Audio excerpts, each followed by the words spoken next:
Day 2 summit for Wellness Gap. And we have amazing people here to talk about energy production, gut, and stress. Be with us till the end.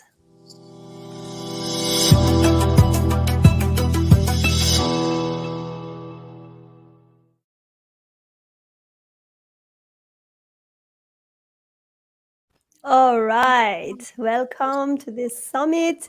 We had blast yesterday. We had amazing discussion, and today we're going to continue with Chelsie Ward, registered nurse, functional medicine practitioner or diagnostic nutrition practitioner. We have Dr. Heidi Iratcabal. Hopefully I pronounced it right.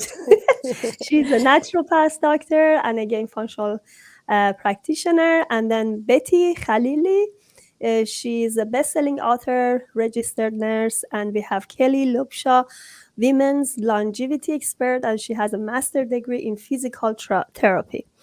We have Dr. Robert Floyd, medical doctor, board certified functional medicine practitioner, and we're going to start introducing them one by one. I asked them to talk about themselves in one sentence. We'll start from Chelsie.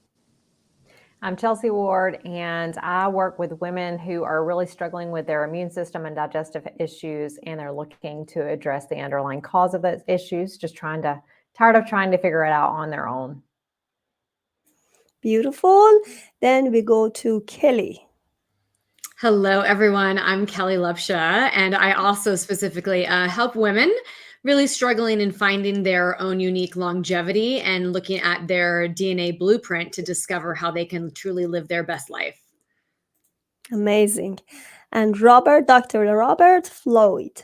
Hi there. Thank you for having me here. It's great. It's an honor to be surrounded by 5 amazingly brilliant women. That's lucky me. But I am a board certified MD and who discovered functional medicine and really decided to, I saw what Western medicine was doing. I think it's doing more harm than good most of the time. And I have a program. My perfect client is a middle-aged professional male who's used to be fit and healthy. And then, life gets in the way, marriage, family, children, work, and they find themselves no energy, brain fog, and overweight, and they just can't really figure it out. And so I help them reclaim their vitality. Beautiful. And then Betty Khalili. Hello, everyone. Thanks for having me. It's an honor. I'm a registered nurse. I have been a registered nurse for years in critical care, different places, different hospitals, different provinces. And also I'm an author. I'm a life coach. I help people mostly with a gut problem, with experiences and knowledge that I have in my connection between mind and body and health. I try to help men and women if they have any concerns about those. Beautiful. Then we have Dr. Heidi Iratcabal. It's very difficult to pronounce your name. Sorry. It's pronounced Iratcabal.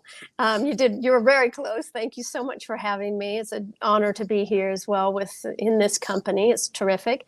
I'm Heidi Iratcabal. I'm an ND, and I'm also certified in functional medicine, and that's my practice. I'm the founder of the Science of Thriving. I work with women. I should call my practice a woman 41 years old, overweight, tired, low libido. That should be my practice because that's who I work with mostly. But I do work with men as well. I love today's talk because energy is the first thing that you consider as a sign in disease.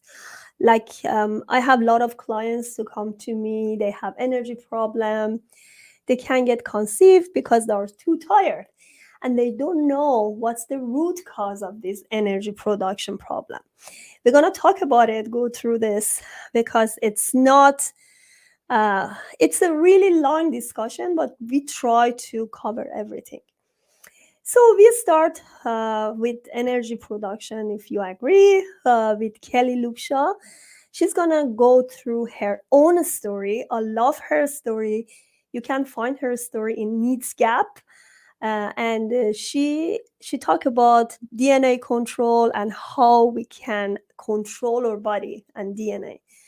Always, I thought before, if you genetically um, diagnosed with something and you have autoimmune disease or something wrong in your body, you have to live with it until you die.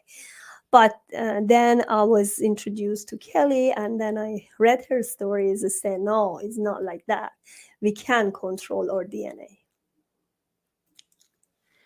Thank you so much. Oh my gosh, this is like you said, the topic can be very big. So we'll try to condense this. But everybody, let me just share with you my personal story for just a moment, and then we'll get in a little bit more to why I'm so passionate about people taking control and owning their DNA blueprint to truly live a different life.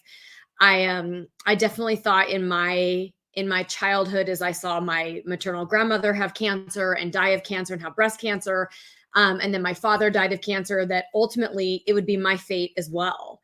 And looking through all the things, even younger, as issues that my children's had, issues that my husband's had, or other family members had, I thought, this is interesting. And is this really true that it is our fate? And so most of us know today that even though your genes are hardwired, how they're expressed is due to our lifestyle choices and our diet and our activities we choose and our supplements and the environment we're living in.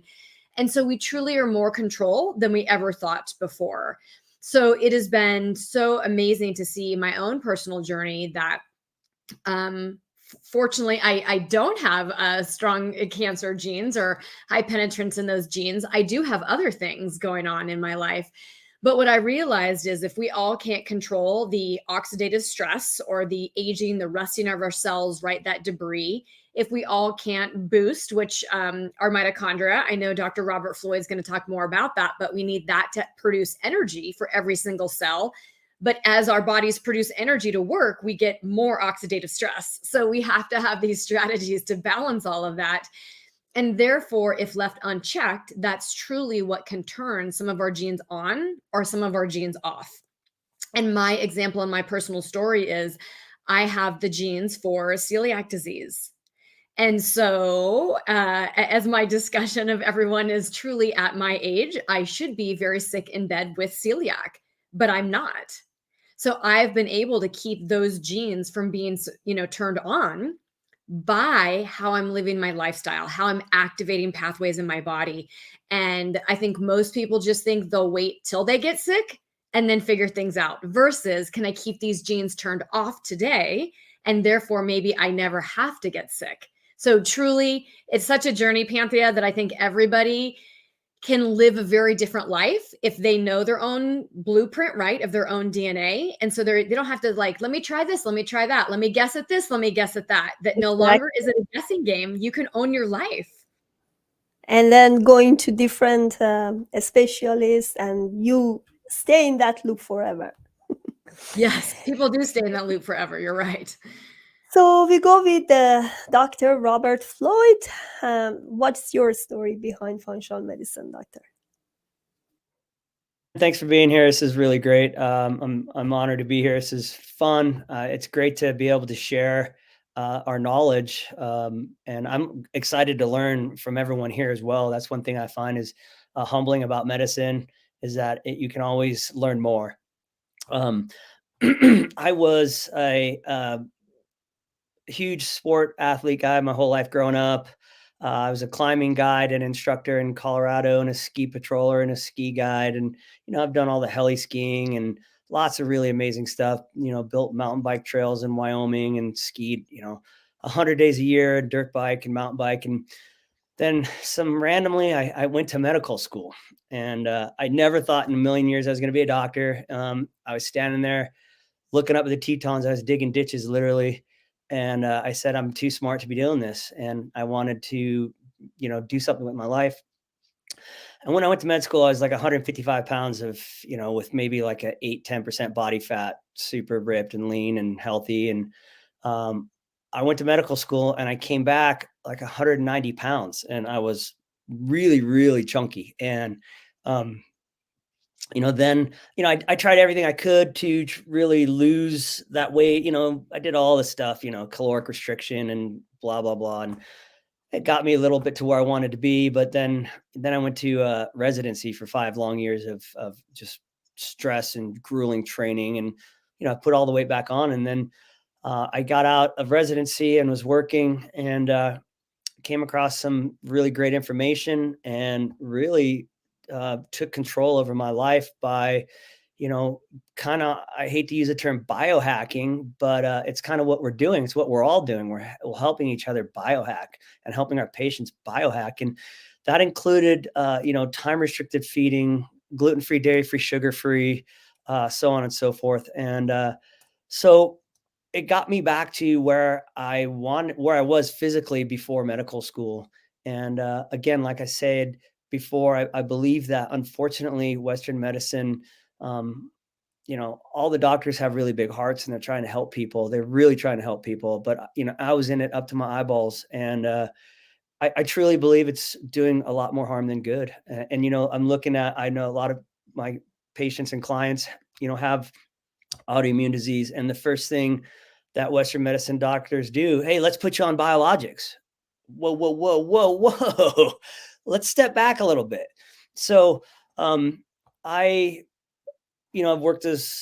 done a lot of stuff. I did 2 years of trauma surgery residency, 3 years of family medicine. Then I was an ER physician.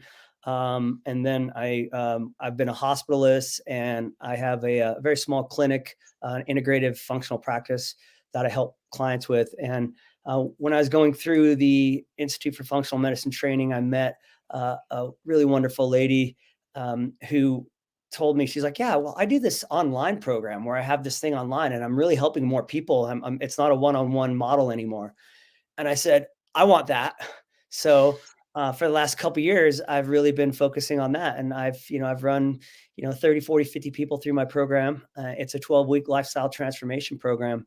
And, like you said earlier, Pantia, that a lot of people think that, oh, if I get diagnosed with this disease, this autoimmune disease or this chronic disease or diabetes, it's a life sentence. Well, I'm here to say it's not. Exactly.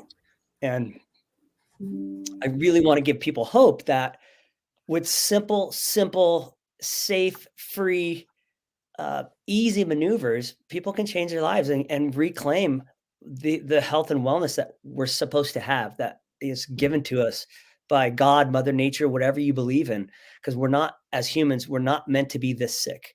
And so, and Kelli, you said something, I wrote it down. Your genes are not your destiny.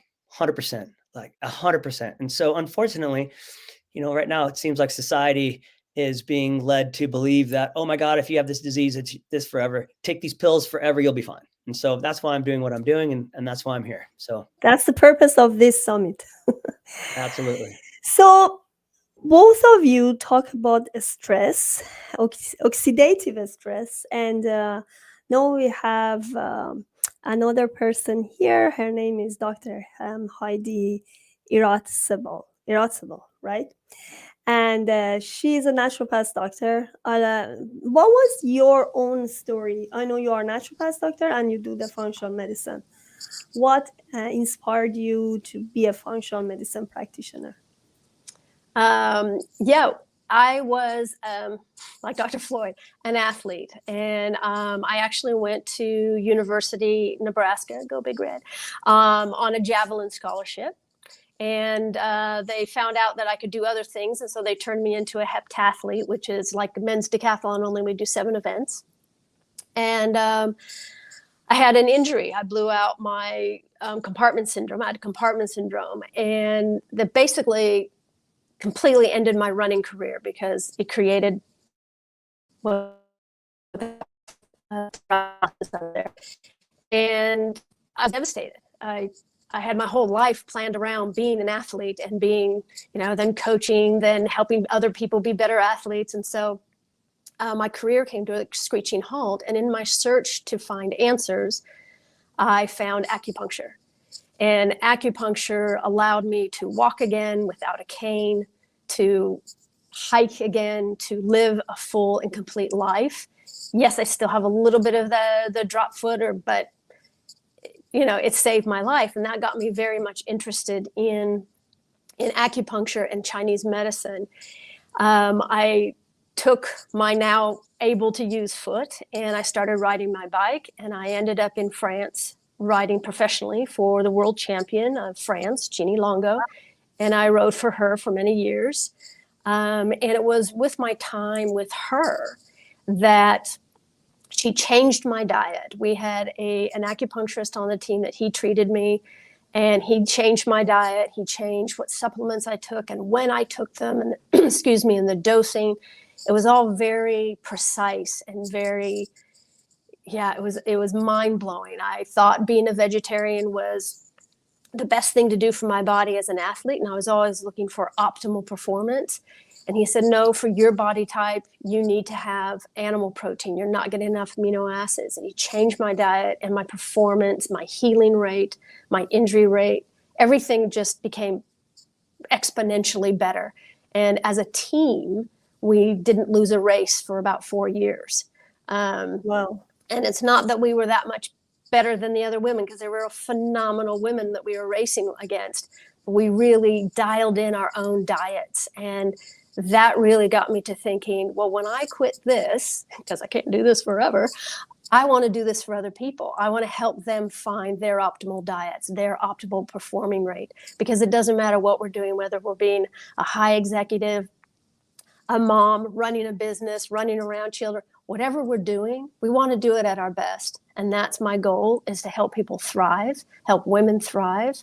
I've partnered with Kelli in our DNA program because we've just stacked all this information. I've gone from Chinese medicine, went to naturopathic school, and then on to getting my certification in functional medicine and functional neurology. And so I just keep stacking the information to bring more and more information to people to dig down and find their best. All right. Yes, exactly. I mean, when this happened to us or someone close to us, that's the point we'll start digging. So we go through because usually conventional medicine cannot help in so many cases, especially for chronic pain. And we are not the victim to just stay on pills forever. So also Betty has a great story. I'd like her to share her story. And she also shared her story in the book. Hang on. Okay. Yeah, it's actually, as Dr. Floyd was saying, it's fun listening. It's very fascinating listening to everybody's story, and it's always learning opportunity as well. As I mentioned in the book, my experience, it was with my mom. Having some stomach problem, we call it GERD, is she has had this problem for years and years, which is like feeling the bloated in the stomach all the time. And she was taking medication for years and going to different doctors, different specialists. But like every other week, she would have this stomachache, vomiting, nausea, and me being away from her concerned me a lot. All the time I had to call and ask my family that how she's doing. Everybody was very concerned. And finally, I decided to do something myself. So I studied a lot. I talked to a lot of physicians. I read about like all of these digestive problems. And I went through my mom's lifestyle, and I found out that mostly it's her lifestyle that is making her sick. It's her diet, it's the way that she lives. And no matter how many pills she takes, as long as she doesn't change her lifestyle and culture, it's not going to change anything. So I wrote down a plan for her and went through the plan with her. From the morning that she wakes up until she goes to bed, we made a plan, and she followed the plan step by step, which it was hard for her, but she was like very sick, and she had no other choice. After maybe less than a month, she told me that no one over these years could help me as much as you could help me with your plan. And she stopped taking the pills. She didn't have those issues with the digestive system anymore. And I went through all of the steps in the book. That experience led me to learn more about all of these problems and help other people after my mom. Thank you so much, Betty. So we have Chelsea. Chelsea also help others with the gut issues, right? So tell me about your own story first.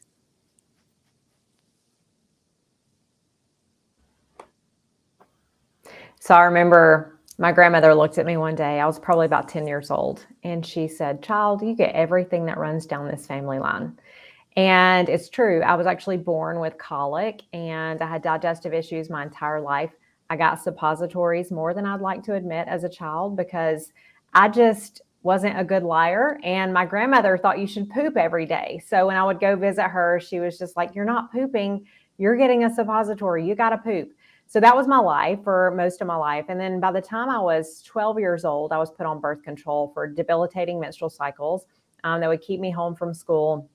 And I, I, I didn't know anything different. My mom didn't know anything different. So birth control was the answer for me, right? So we weren't connecting any dots. Never was I asked about diet or nutrition, or never did my hormone doctor mention anything else about resolving my hormone issues naturally, or, connecting the dot between the gut and the hormones or anything like that throughout my journey.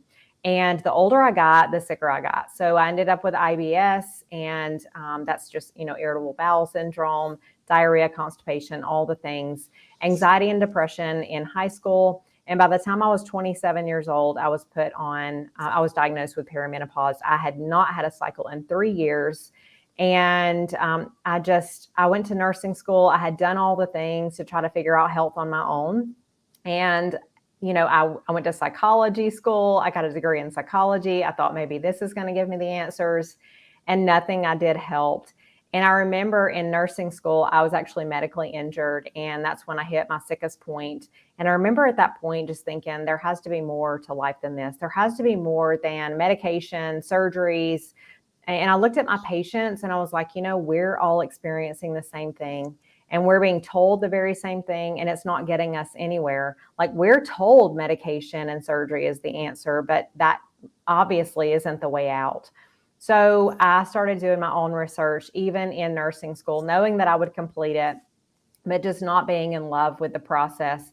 And I realized through my study that food was actually medicine, and I was medicating in the wrong way. Our bodies are actually created to heal themselves. And it's not through a pill or a potion, but it's through lifestyle, and it's through giving our body the love.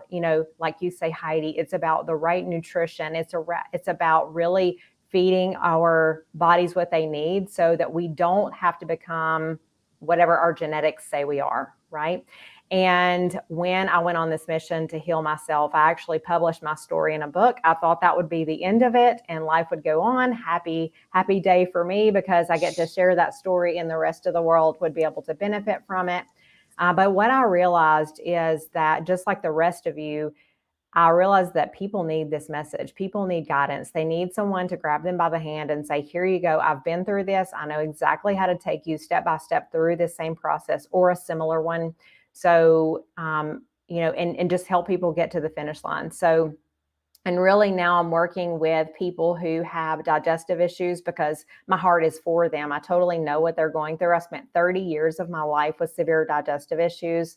I love seeing women repair their hormones. I was in perimenopause and had no cycle in 3 years at age 27, and I'm 41 today. I'm cycling, I'm ovulating, I'm all the things. And it's just about nourishing your body and giving your body what it needs, what it's asking for, so that it can give you what you want in return. Beautiful. Exactly. That's the point of this summit. Some small changes in your lifestyle can make a huge difference. You can't believe this. And it's not only general advice. Everybody has own habits, as Betty said, because I know her story, and her mom, right now, she doesn't have any medication after 3 years for her gut issue, right? Um, Sorry, what did you say? I thought you said something. Yeah, hallelujah.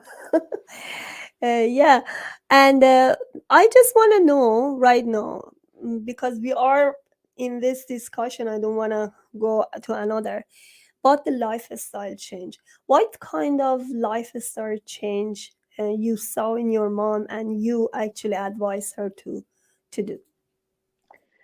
So we went through like step by step her daily routine. Like from the morning that she wakes up, she, in uh, Persian culture, there are some stuff that are good, and like any other culture, there are other stuff that are not very healthy. My mom didn't know better, so she would just eat something. She would mix like hot and cold beverages together. She would eat her tea in the morning with bread and cheese, and then she would say her prayers. And with her prayers, she has to bend a lot. She has to be in bending positions, and she's very religious. Her prayers are long, and after that, she was having these heartburn and regurgitations. So we decided just do it opposite, or like say your prayers with empty stomach, and then have your breakfast. So eat something afterwards. Uh, After lunch, she used to lie down after lunch all the time, have big lunch, and then lie down, have her nap. So we decided not to do the nap immediately after lunch because of the regurgitation that she was experiencing. The other stuff, that the habits of having big meals in like 2 or 3 times a day, we changed it to like 6, 7 times a day, small meals. Different kind of food, like we went through the food that and fruits that she has, the combination of cold and warm food in our Persian culture. We decided to find out which food bothers her and is not good for her own body, and then just omit those, go through the list and find out, and I asked her to just write it down, whatever is bothering her eating, and then she has the symptoms, she should write it down, and then she wouldn't take it for another 3 months, 4 months, and then we'll go slowly and add it to her diet. All of these steps were like very small steps, but gradually she had to write it. My brother had to write it down and just hang it on the wall in big fonts, so she would read it and remember everything. She's 84 now, and she's in like her from the digestive point of view, she's healthy, and she hasn't taken the medication because I believe it was almost 15 years that she was suffering, and she was on different pills, like different doctors. Even here in Canada, I would go to my colleagues, doctors, and talk to them about my mom, read the endoscopy, and then decide that, what's the best for her, what kind of medication is best for her. But thankfully, she's off the medication for 3 years. Yes. You actually mentioned something interesting, because in our culture, we have warm and cold food. It's not warm like hot or cold as cold. I don't know what you call it in your culture, but let's say walnut is a warm food. So it creates energy, Yes. right? And then some foods like cucumber is cold. Yes. So when we cook or meal, we try to mix them, so we kind of neutralize them. Yes. So we have some, let's say we have a meal called fesenjoon, and that one is walnut and pomegranate together. It's a very delicious meal, but we try to neutralize things together.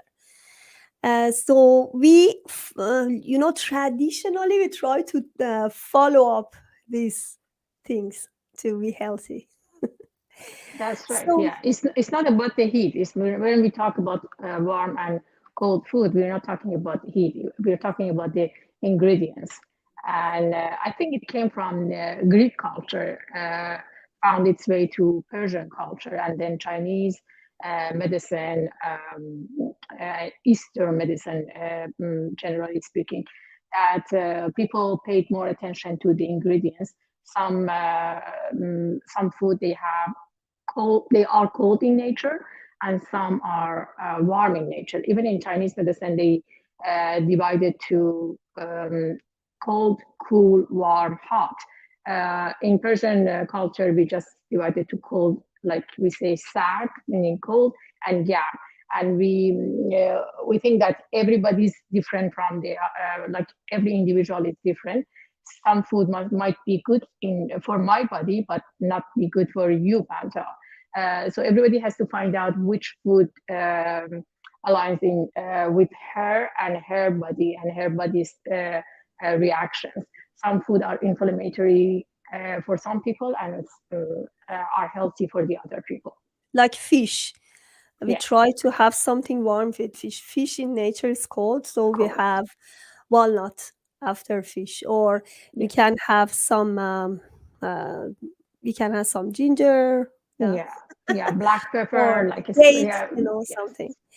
So let's say let's talk about energy production right now, and go back to Kelli.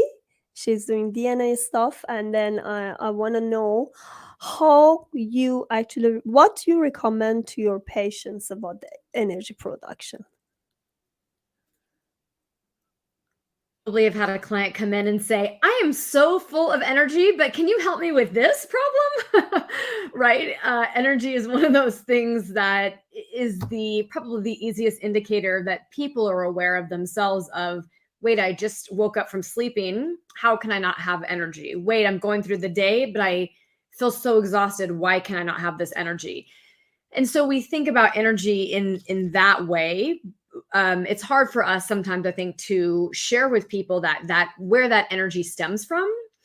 And obviously, if we're not doing some of the basics, meaning I don't mean just actually in our bed for 7 to 8 hours, but actually getting that restorative sleep, having where our body rests and repairs and rejuvenates and cleans everything out.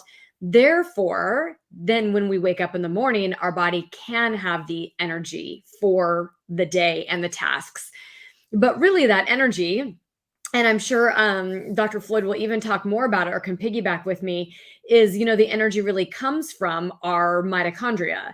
And when people say, what's mitochondria? I say, go back to 7th, 8th grade, maybe freshman year in high school biology. And all you need to remember is it's the powerhouse of the cell, right? It provides us ATP. And the biggest factor is if the cells don't have energy, our organs don't have energy.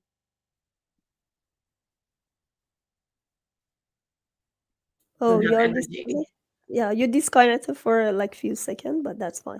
So if we don't have energy at the cellular level, right, with that mitochondria, so we have to have energy at the cellular level so that the cells can communicate to each other. So our systems and organs ultimately give us what we see on the outside or we feel is our energy. But whether we're ending up with digestive issues or we're ending up with chronic fatigue or autoimmune, many times it's related to those energy cells, the power pack of the cells aren't working well, or maybe they're dysfunctional.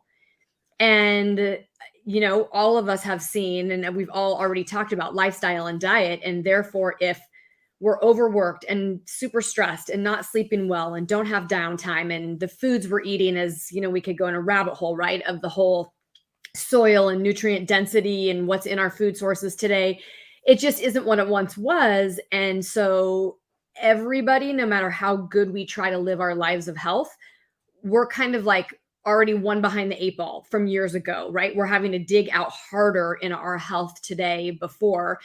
And so we think about, I eat well and exercise. But if you're truly not nourishing at a cellular level, then your mitochondria are missing out and we don't have that energy.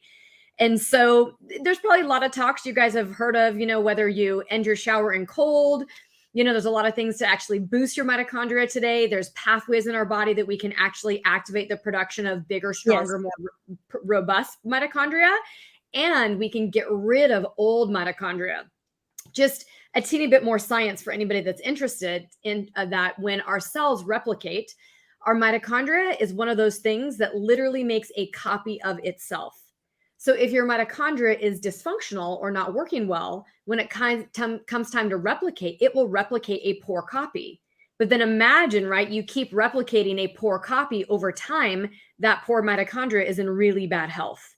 So our body needs a way to get rid of that old mitochondria and say, no, let us give you bigger, stronger, more robust mitochondria so that we can get back this energy for everything that we need in life. Truly, it's pretty amazing that it seems complicated, but honestly, it's simple if we just support the mitochondria at that nutrient level.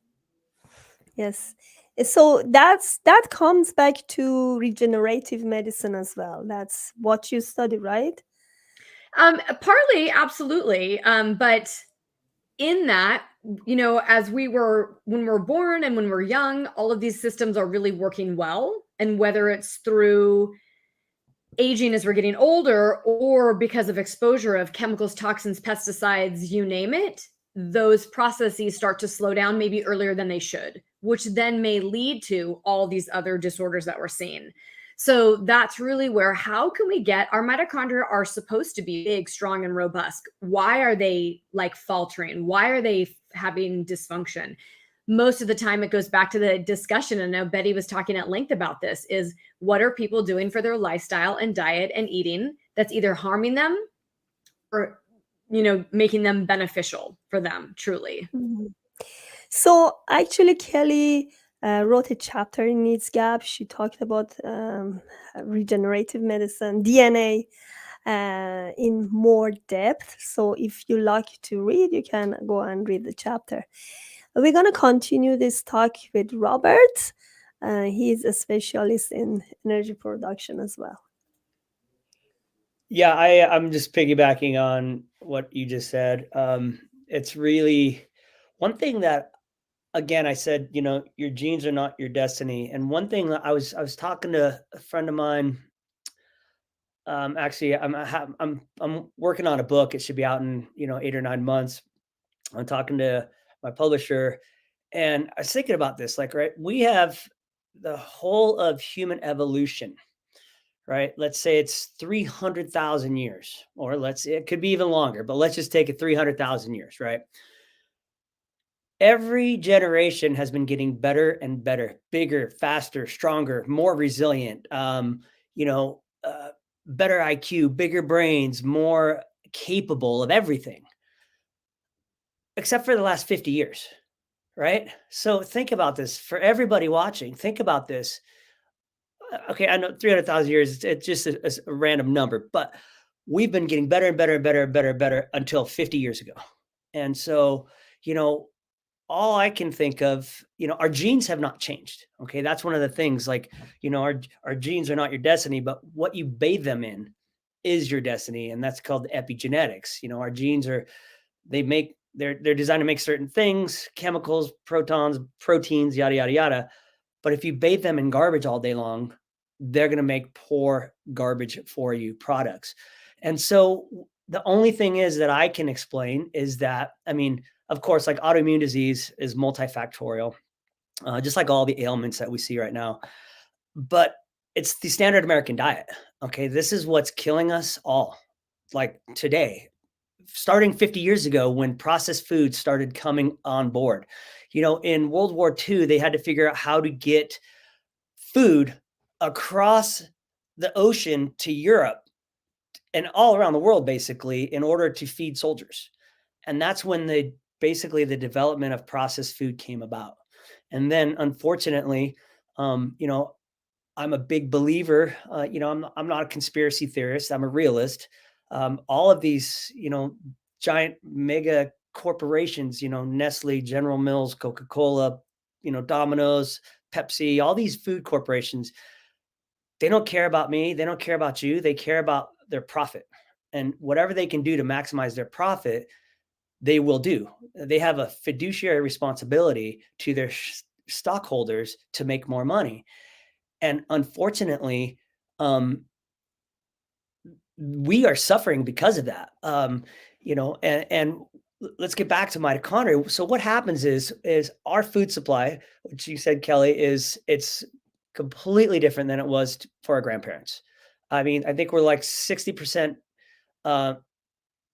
decreased amount of magnesium and zinc and manganese and all these minerals and vitamins in the soil and I'll tell you why. This, again, large corporations, Monsanto, doing unicrops, right? And so they put a whole bunch of fertilizers on these soils, they pesticides on these soils. These soils are live and vibrant. They have their own microbiome inside the soil, just like we do in our guts.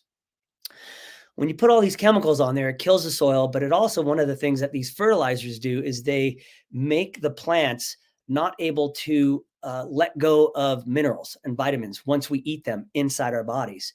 And so what we're doing now is we're overfeeding and undernourishing our bodies. And that includes our mitochondria. You know, the mitochondria, like, it's been really fun because I was like boning up on mitochondria again for this talk because it's such a they're so amazing. You know, most people don't know that mitochondria are from bacteria. They are not human DNA. They don't have any human DNA, RNA in them whatsoever. We as biological humans, years and years, eons ago, we basically took them up into us because they were so efficient at making energy, right? And another really neat thing about them is that they all come from your mother. All the mitochondrial DNA comes from your mother. So if we think about this, all of the mitochondrial DNA comes from one woman, maybe the beginning of time. It's kind of a philosophical question, but it's really cool.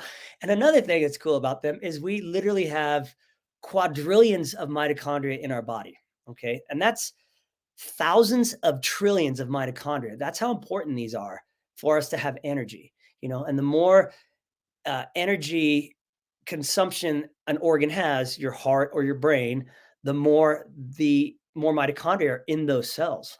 And so what we've noticed over time is that if you overfeed and undernourish your mitochondria, your cells in general, but your mitochondria, they're very specialized. They need to make this ATP. And I mean, there are super, super little specialized organelles and they're pretty resilient, but if they can only take so much. So what we're doing is the standard American diet is we're feeding them a bunch of BS, a bunch of crap, a bunch of garbage. And what they have to do, it's imagine if you took gasoline and put it in your car, but you diluted it with half water. Okay, so the car could still run, but not very well because it's got to burn off the water before it can get to the gasoline to use it for energy. And that's what we're doing with our mitochondria. And so basically we're overfeeding them and undernourishing them, making them have to burn through a bunch of garbage first before they can get to the good nutrients and really make what they're supposed to make. And so, I mean, I could go on and on and on because it's so cool. It's so fun. I know that's a long discussion, but that's fine for now. So I'm going to get back to Chelsie. How can you relate energy production to gut health?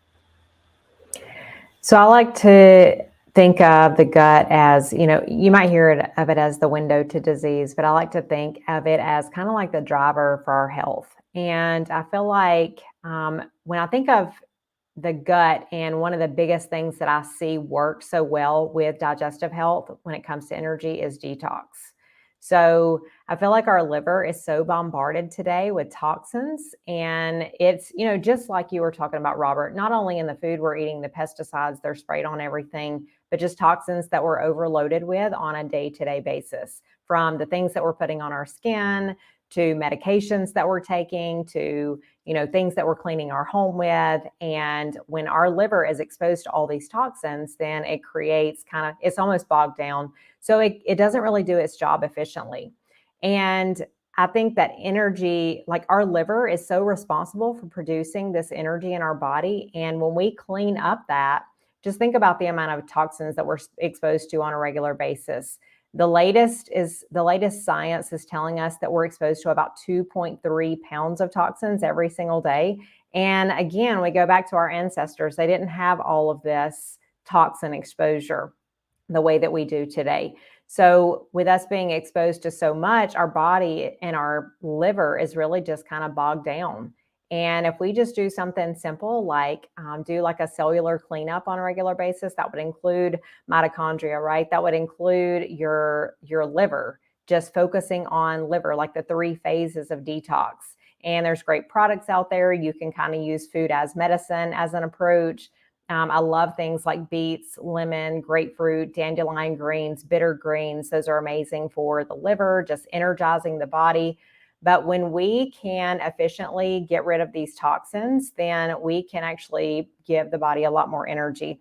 One of the first things that I do with my clients is I start them on like a liver detox. And I notice no matter what they're coming for, it's usually digestive issues and things like that. But I just feel like the cells need to be ready and primed to receive everything that we're about to do, like a lot of the work that we're about to do for them. So I feel like detox is a huge component. And one of the biggest things my clients say is within 7 days, 10 days, 14 days, they're like, oh my gosh, I don't remember having this much energy in like 20 years. Like, where did all of this energy come from? And they're like, I'm cleaning the house. I'm doing all these things. I'm like cleaning out the garage for no reason. And it's because their body is now running more efficiently because they're not bombarded with toxins in all their tissues and cells, because the digestive system is actually healing and it's just working more efficiently from an energy standpoint. So Heidi, tell me about oxidative stress. I know people always say only stress, but can you define oxidative stress, why we say oxidative stress, and how we can relate oxidative stress to energy production? Because I know when you are stressed, you get tired earlier, right? Yeah, exactly. So oxidative stress, it's called oxidative because things are getting oxidized, much like what Kelli talked about, is we're kind of rusting from the inside out. When we think of oxidative stress, something we're sitting out in the yard, getting lots of oxygen, it's going to break down. We have cellular breakdown all the time. It's part of how we live. We have to get rid of old cells in order to generate new ones. But going through that process also creates oxidative stress. And so there's all these compensatory mechanisms already in our body, ready to go to handle that oxidative stress and reduce it, clear it, just like you said. As long as we're clearing and we're detoxifying, we can get rid of those oxidative stress molecules. But stress itself comes from a lot of different ways. Whenever we talk about stress, we think, oh yeah, stress, I'm stressed. And we kind of dismiss it. But stress responds to a key function in our body that primes our immune system. And that's in the HPA axis, the hypothalamic pituitary axis, which we all think about as the adrenal gland. I have adrenal fatigue. It's not the adrenal gland, it's rarely the gland. It's the mitochondria in the adrenal gland that signals. So our cortisol is made for stress response, right? Is made and ends in the mitochondria in the adrenal gland. So we're back to the mitochondria. And if this is overstressed, it's a theory called the mitochondria allostasis. And the allostasis is the wear and tear on the mitochondria. If it is over bombarded by stress response, high cortisol levels or corticoid levels and glucose, it shunts or blunts the response of the receptors and increases oxidative stress and inflammation. It also causes missed signaling from the mitochondria to our DNA. Much of our immune system is primed by the fact that we can rest, recover, much like what Kelli was talking about, and restore, wake up rested. If we don't get that recovery, our immune system and its response to how we react in the world becomes very skewed. And then that goes back to the mitochondria. So this is where stress plays an important role in, or I would say has a big impact on our health, from catching a cold to cancer and turning on autoimmune. If we have stress all the time and we never get to recover from it, the chances of that window of opportunity for the immune system to dysregulate and not be able to recognize self-tissue and non-tissue becomes a higher risk.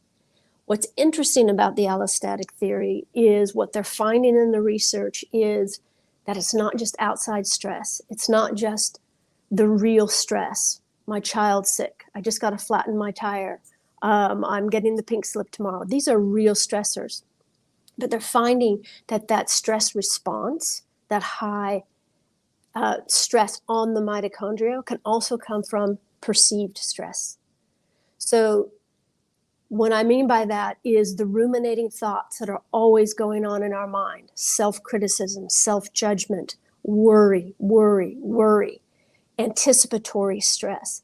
These stressors also create a high cortisol response, equal to the real stress out there in the world. So that's what's interesting about the studies is that it can be real and it can be perceived, but it's that stress at chronic levels and high levels that we don't recover from, deactivate mitochondrial. Oh, she was disconnected. All right.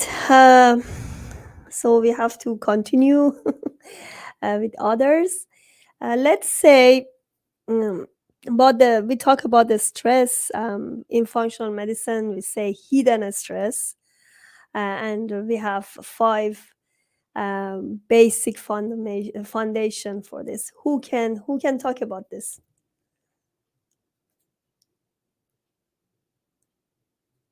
Kelli? Robert? Hormone? I'm not sure the question. I'm sorry. The hidden stressor. The hidden stress? Hidden stressor that we have in functional medicine. Oh gosh. I mean, I'd have to think about that. I can't. I'm drawing a blank right now. Sorry. Like your hormones, your immune system, digestion, detoxification, Exactly. energy systems. So we have 5 nervous system. fundamentals. So stress is not just being stressed, like being nervous. If your hormone is not imbalanced, or if you have immune system problem, digestion, detoxification, or then we go back to nervous system. So I just wanted to add this because that's a problem for people think that if being nervous is stress. Is not. Whatever burden or body is a stress, right? So right now we only have like few minutes left. I'm gonna ask everybody give us 1 to 2 sentences of hope to people who are struggling with fatigue, energy issues, or they are very stressed and can't perform through the day. So we'll start from Chelsie. Chelsie, you need to unmute yourself. Yeah, okay. Yeah. So what I'll say is I was a self-healer for many years, and I went on a journey, and I knew that there was more to life than what I was living. And if you're watching this, then you're that person. I know that you are, because this is exactly what I did. I absorbed as many of these summits as I possibly could, knowing that there was more to life than what I was living. And what I'll say is that when you're listening to things like that, like take that one nugget that you hear that really resonates with you and just grab it and implement it. Whatever it is, it doesn't have to be 1,000 things. You don't have to listen to Robert talk about diet and, listen to Kelli talk about DNA. Like, you don't have to just try to implement everything at one time. It's really about grabbing that one thing. And when you find that person that you really feel connected with, that is the missing piece to your puzzle that could probably help propel you forward, and you hear their message, then grab a hold of them, connect with them, grab their content, digest their books, whatever information it is out there, do their programs, just engage in the work. And it's more about the journey. It's about doing the next thing and the next thing and the next thing. And I can probably tell you, my goal is to get better and better and better with time. And that's all of our goals. We're not perfect in our health. We're not perfect in our mindset. We're not perfect in all of these things. But the goal is really to understand and know that wherever you're at today, there's always room for improvement. Thank you so much. Now we go back to Kelli. Give me a few sentences of hope. Wow. Well, thank you so much, Chelsie. And you're absolutely right. All of us come on and give our time because we've been through things and we know that we can help you. So I hope you walk away with what will that one thing that you're going to implement. And what I will say for all of you guys, many of the times we're looking for the next shiny object and the next pill and potion and even person that's going to do it for us. Or the more money we spend, then that's got to fix me, right? If you can take something that all of us have that is 100% free, it is easy, we do it every day, which is sleep. And oftentimes sleep gets neglected, overlooked. We don't have a strategy. We don't even think we need a sleep strategy. We just like hit the pillow and that's it. But if you truly just say, you know what, I'm going to wind down from the day. I'm going to, stop eating a few hours before bed. I'm going to stop, doing work and put my phone away and allow my body the ability to prepare for sleep, prepare for this beautiful thing that you're about to embark, which is to go to bed. And it seems silly, but it's not silly because if we don't sleep and we can't get ourselves into that deep sleep and that REM sleep, our bodies can never repair. So if it's fatigue, if it's weight gain, if it's just overall exhaustion or you're in chronic pain, if you're not sleeping, that is like one of the foundational things that your body must have to perform any function. So I would ask yourself, are you preparing yourself to sleep? Do you have a sleep routine? And even the sleep routine ends in when you wake up in the morning, it's getting that bright light, getting out of bed, moving your body again. So having that routine before you go to bed, sleeping well, right? So dark room, cold, all the things. Hopefully you guys have heard of all that. If not, we can chat at another time. And then in the morning, what is that routine to wake up the body, turn back on the processes? Because the body needs to know it's morning, it's alert, what's supposed to go on, because that is going to prep you all the way back at the end of the day again for when your body starts winding down and nudging yourself like, oh, it's time to start going to sleep again. But we have been running, mucking up our normal cycle, and our body doesn't know when we're really supposed to sleep. And when we sleep, it doesn't even know what to do. And so give yourself the gift of creating that beautiful sleep routine for yourself. And just that will really help you start feeling better. So we go to Robert. Yeah. I just want to give people hope out there that and faith that they can heal if they're sick, or if they feeling like they're not living the most vibrant life they can. One of the ways to get more energy is I love what she just said about sleep. It's an absolutely 100% must to get good sleep. But also what I like to institute is time restricted feeding. I do an intermittent fasting. I fast 16 hours a day, every day. Obviously you can't do it if you're pregnant or breastfeeding, but the majority of people can do fasting. And also it's important, like Chelsie said, to find someone that you click with. If you resonate with one of us, Completely agree with you. Completely agree.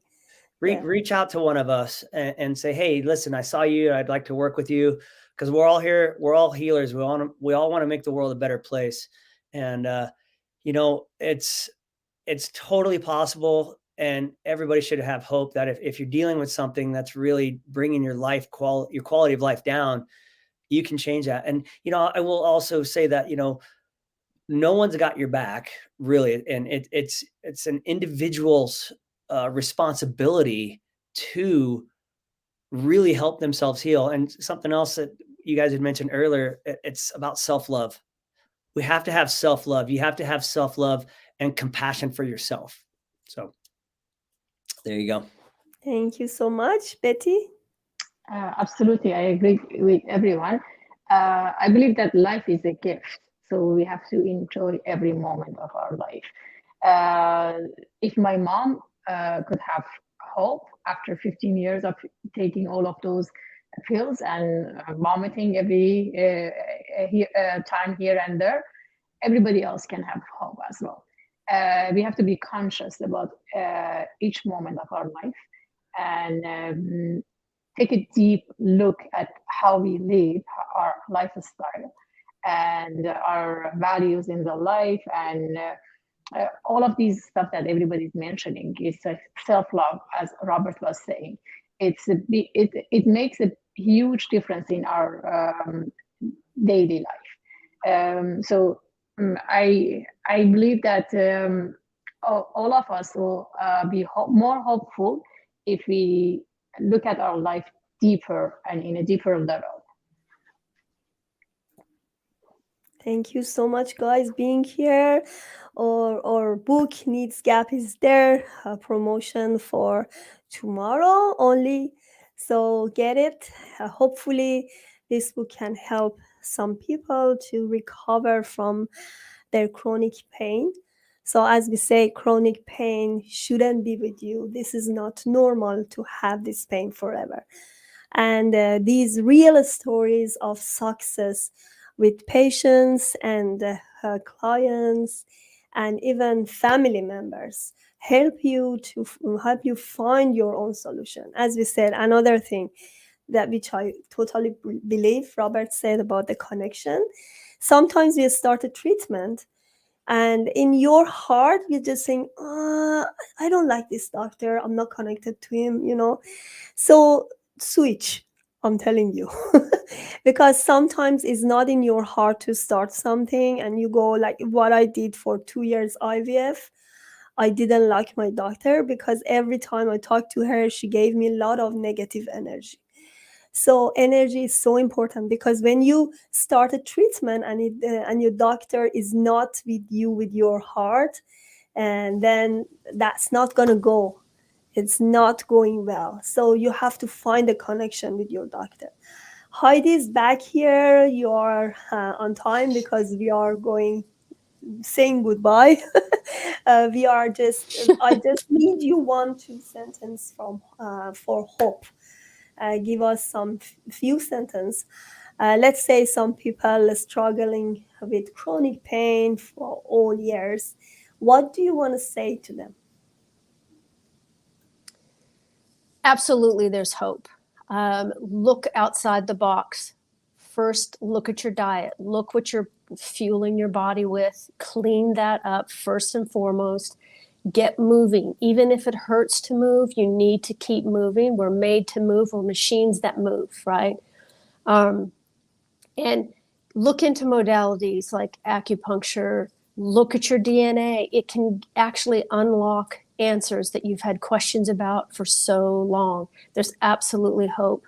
Nothing is set in stone. There's a way out and a way to live with quality. Thank you. That was a great farewell. So we have 2 websites here. One of them is for book launch. And you can get the freebies there. There are great value in this freebies. acechoice.com, Funnel Needs Gap. You can also get the book there. We also have another website, members.thelupshas.com, your DNA. She has a webinar, right? Workshop. So don't miss the workshop. Go and check it out. And if you have any question, anything, you can actually let me look at the comments. Yeah, they're just saying hello here and there. So we had some audience here. Thank you so much for being here, connecting to us. If you have other questions, other comments, these people are here. You can connect to them. Their contact is on the page. And you can also get the book. And hopefully you can get rid of these chronic pains forever. Thank you. Please subscribe to Panta Cathode Transition channel and order my book Needs Gap through Amazon. Simple guide to manage autoimmune disease and chronic pain. Thank you for watching.